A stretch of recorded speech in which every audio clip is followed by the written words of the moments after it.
moins d'un an pour changer un scrutin majeur pour une très grande majorité de nos communes. Je pense que ça pose quand même question. Il faudrait quand même avoir le temps d'étudier et discuter plus en détail cette loi, sachant, comme je l'ai dit, que les maires ruraux sur le terrain, ils sont largement opposés, ils sont particulièrement inquiets. Monsieur Léaumont a parlé de la différence de scrutin entre différentes communes. Il y a aussi une configuration qui est totalement différente, ça a été dit.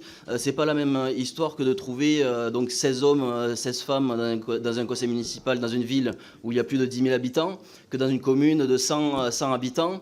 Où vous devez trouver 7 femmes et enfin, je donne les chiffres comme ça, mais 7 femmes et 7 hommes, c'est quand même totalement différent et c'est une difficulté bien plus importante que dans les grandes communes. Ça a été dit, je crois, par le collègue Gosselin sur la loi eau et assainissement et je dirais même pour la loi ZAN aussi également.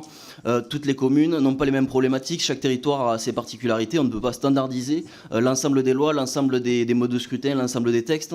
Chaque terrain est différent, chaque territoire est différent et il faut s'y adapter. C'est pas à nous, législateurs, à imposer les mêmes contraintes et les mêmes problématiques à l'ensemble des communes de France qui ont des sujets bien différents. Et je vais faire remonter un sujet qui a été là aussi remonté par le président des maires ruraux de l'Aude.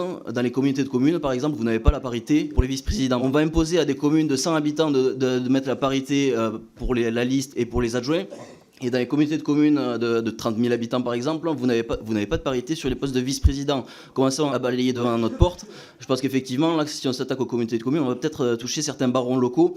Et là, c'est peut-être plus difficile, effectivement, de s'y attaquer. Par contre, les maires ruraux, un maire d'une commune de 100 habitants, là, c'est plus facile de lui taper dessus.